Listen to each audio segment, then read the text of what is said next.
Praise the lord అండి. Good morning.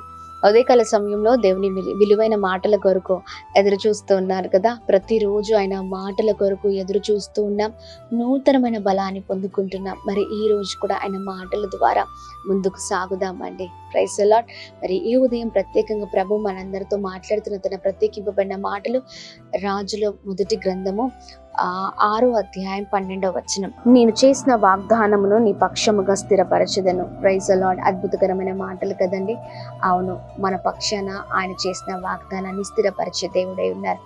ఉదయకాల సమయంలో పరిస్థితులను బట్టి, ఇబ్బందులను బట్టి, కష్టాలను బట్టి వేదన పడుతూ ఉన్నారా? లేకపోతే ఆందోళన చెందుతున్నారా? ఏంటి నా జీవితం ఏమవుతుందో అర్థం కాని పరిస్థితుల? ఏమి అవ్వదండి. ప్రభు ఇచ్చిన వాగ్దానం మనతో ఉన్న తర్వాత మన జీవితంలో ఏమవుతుంది? అద్భుతం జరుగుతుంది అంతే. Praise the lord.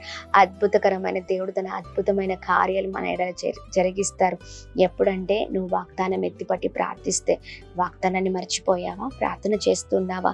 వాగ్దానం మర్చిపోయి మన జీవితంలో దేవునికి దూరంగా ఉంటే ఏది పొందుకోలేమండి.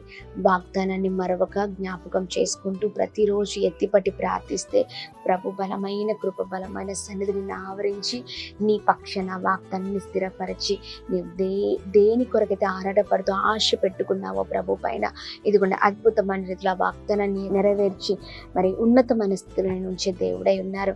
అందుకే ప్రార్థించు, వాగ్దానం ఎత్తిపట్టి ఈ వాగ్దానం అందరి జీవితాలు నెరవేర్చబడుతుంది. Praise the Lord. God bless you all.